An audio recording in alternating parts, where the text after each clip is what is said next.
Hi guys, and today I'm so excited because I finally got my hands on the Fiesta ST. It's one of the hot hatches of the moment. This is the ST3, so it's very well equipped, and as you can see, it's a 5-door. Yeah, they come in 3-door and 5-door flavors. Of course, under the bonnet, we've got 1.5 litre turbo putting out 200 brake horsepower, 197 to be exact, 0 to 60 miles per hour in 6.5 seconds, and 144 miles per hour, 6-speed manual, of course, and a limited slip differential. Front wheel drive, but apparently really good to drive, and we're going to find that out. In fact, the bulk of this review will be about the driving of this car, because that's what this car is really about. But being that it is a well-equipped 5-door, we can't neglect the practicality to see if that is worth looking at. Now, this car here, price is from £24,000 with the equipment that it's got. I'll go through it, £26,000, but you can have the entry-level ST 3-door from £20,000. I mean, is that a bargain or what? So let's have a look at the practicality as usual. Just quickly see if this car is useful as a daily driver as well as a B-road nutter mental hooligan hot hatch. Do that. Check this out, roof spoiler, rear diffuser, and twin rear exhaust. Of course, the ST badge. Doesn't get through anything on there. Anyway, easy to open, and actually quite a usable, it's a Fiesta, so quite a usable hatchback rear space, as you would imagine, a cargo space. Split folding seats, and they fold reasonably flat, and in fact, I have used it to transport a larger suitcase, and actually that was quite easy. It swallowed up quite a bit of stuff in there, no problem at all. You've got a hook for shopping bags, you've got a little pocket there, and underneath here you've got a tire repair kit, including, I think that's a tire pressure thing. Oh, it's a fuel filler thing as well, a siphon. So there you go. Reasonably practical, but what's it like in the rear seat? Let's find that out. Okay. Oh, that was a bit tight. That's actually just getting past that lip there proved a bit difficult. But I have to say, I am 6'2" with long legs, and these bucket racing Recaro seat, this seat here is set for my driving position. So it's a tall person sitting behind a tall person in a Fiesta. We're not talking SUV, MPV, or executive car levels of comfort here. Having said that, these are really nice seats, comfortable. I have to confess, the headroom is a bit tight for me. Knee room is, the scooped out seats really help, but it's still on the tight side. Shins not a problem, feet are not a problem, plenty of wiggle room down here. Not a lot back here, just a little pocket in there, and that's about it. You do get child seat Isofix anchor points there.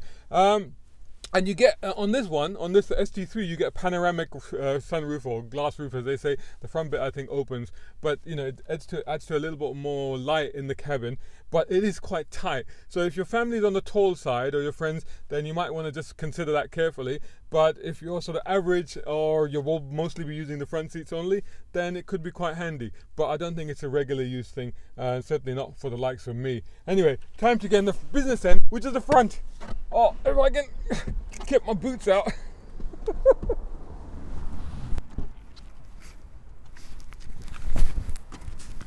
Here we are in the front now. No problems whatsoever getting in and out of the front of the car, even for 6'2" me. And look at these fantastic Recaro seats. They've got cloth there and then leather on the outside, and of course lets you know it's Recaro. More interesting than that, I'm going to get onto the spec and everything like that, but I don't know if you can make that out. Can you make that out? And can you make out the B and O? Bang & Olufsen speakers on this thing, and they sound really good. I've been listening to the stereo almost as much as I've been listening to the engine, which bangs and crackles and pops a little bit on this car, which is quite fun. But I have to say, the stereo sounds absolutely fantastic. Anyway, let's turn it on. It's got a start button, so let's just see what happens to the displays when we start it on. Particularly this one over here, watch that. And there you go, ST. And of course, there's a graphic of the grille, the honeycomb grille behind it. That's what that's showing. Over here, it's a fairly straightforward instrument panel with quite traditional DAS. There you go.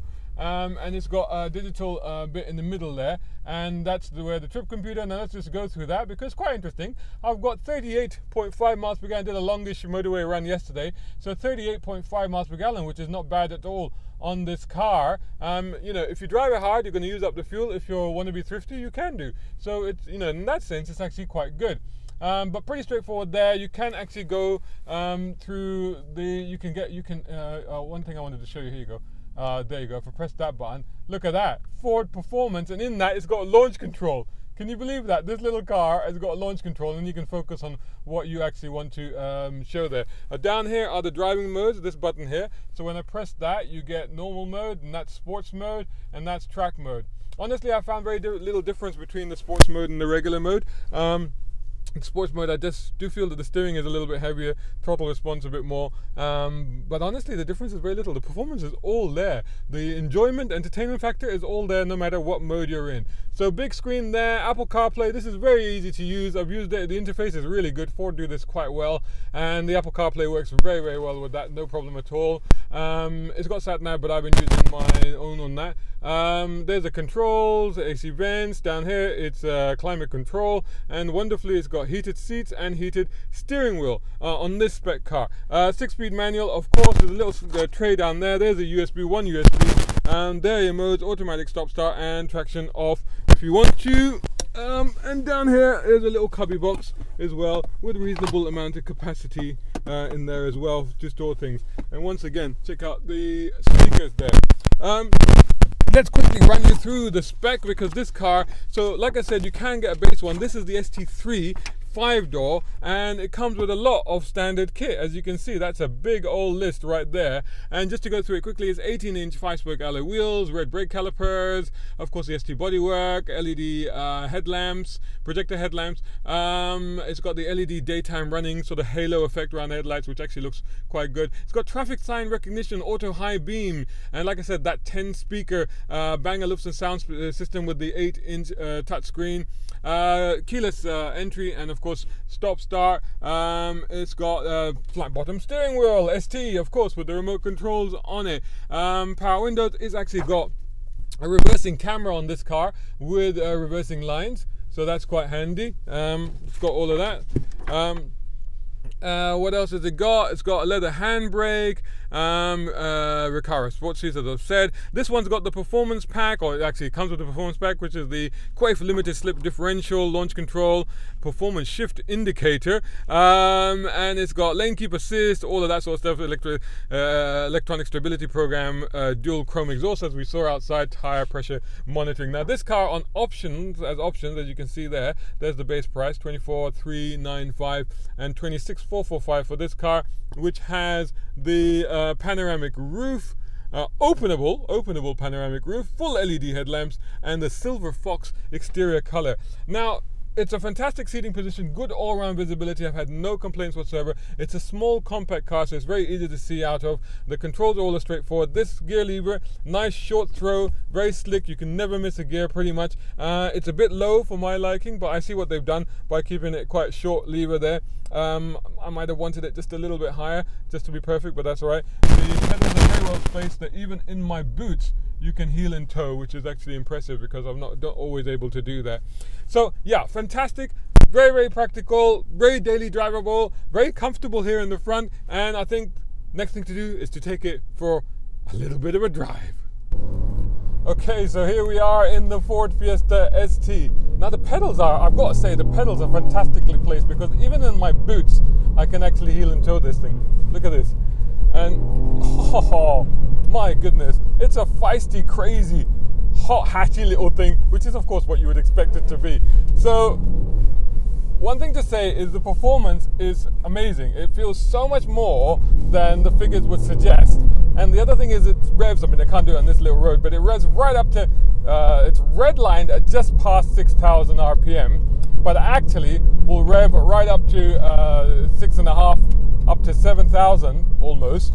And the power is continuous all that way. All that way you will continue to get power. But even in these extremely wet and slippery conditions, it's incredible how grippy this thing is. And very little torque steer, very little bite. What you do get is if you do those fast changes, first to second, fast changes first to second, you do get quite a bit of driveline shunt and thud. But incredible amount of grip, great responsiveness. I've got it in sports mode. I can't, normal driving, even in normal mode, is generally fine. You can't tell a lot of difference between sport and this, and there's a track mode, of course, as well. But I think for most conditions, normal mode is fine. And, you just want to put it into sports because you just want to get the best out of it, don't you? But honestly, what a feisty little vehicle. Now, this is a very tight and twisty road, and I got to say the Fiesta ST, feels like the perfect weapon for this sort of road. We're just going slowly through the village now. But yeah, an incredible device to cut through these sort of conditions, especially considering, it's quite wet and slippery, but from behind the wheel, it's incredible how sure-footed this little thing feels. Even as you're pushing it around a little bit. So whilst we are in a town, let's talk about the city attributes of it. I mean, it's a Fiesta. It's small, it's compact, it's nippy. It's very easy to see out of. The window length is quite good here. All-round visibility generally is fine. This one's got a reversing camera, so that's helpful. Mirrors are a little bit on the small side, but they're fine, not an issue. The reversing camera, by the way, gives you those lines, so it tells you which way the car is turning, so that helps. Good for parking. Not really an issue at all, and generally, like in normal mode, the controls are pretty light. So if I go back into normal mode, and yeah, there's definitely a steering feels a bit lighter now, yeah, definitely. And actually, I definitely prefer it in sports mode. Yeah, it does get meatier and it just kind of stiffens up a little bit. So that's the way to drive it. It's got such an incredible amount of pull. But very, very stable, very responsive steering. The ride is not bad for a hatch. I mean, it's quite stiffly set up, so you do feel quite a lot, but I mean, incredible, but very, very responsive. Just a little bit of a tug there at the wheel, but oh wow.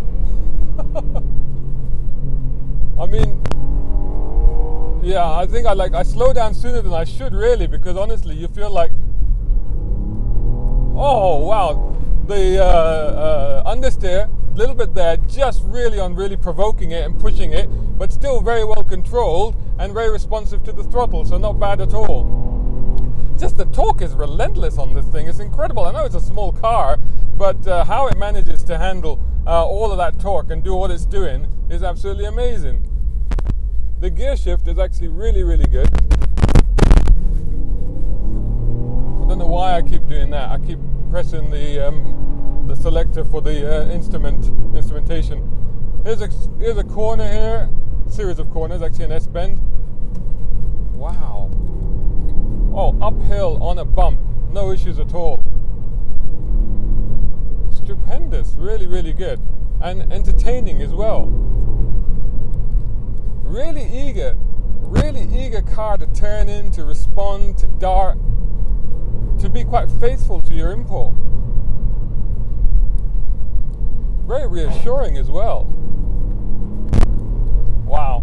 A little bit of, what they would call tram lining, a little bit of following the road or following the surface of the road, but nothing too severe, nothing too serious, nothing that, is almost not entertaining actually, because you want a little bit of fight, a little bit of kickback, a little bit of knowing, even if you plow the throttle mid-corner on a slippery surface, it's actually really, really well composed. Oh man, this is really good. And there's a bit of a crackle and a pop from the exhaust, which is very entertaining and lovely actually. So yeah, so right nearly just up to 6,750 I would say is where, that limiter cuts in. But you can ride it right up to the limiter and it's happy to do that. Oh my lord. It's just, it's really good, isn't it? On the turn in, it's just like you turn it in, you can plow that accelerator right down and it's fine. It goes, yep, no problem, I've got this. Oh yeah, just rides that corner in, just deals with the undulation so well. Not an issue, so stable, so solid. This car is, I would put this above the Focus ST, quite frankly. That's what I'm saying right now. I think this car is better than the Focus ST. That's amazing. Wow, what a machine. Oh my god. Well, I think my reactions there speak for themselves. And at what, £24,000? Are you kidding me? What a bargain. I think there's a full thumbs up there for the Ford Fiesta ST pocket rocket extraordinaire, something that is usable, daily drivable, comfortable, and yet goes mental when you want it to. I think it's a fantastic all-rounder. Really, really good. There you go. There's our review of the car. Let us know what you think of the review, the car, me, the weather, anything else you want to talk about in the comments above, below, elsewhere. Please make sure that you subscribe and follow Brown Car Guy, #Brown Car Guy, and I hope to see you in the next review.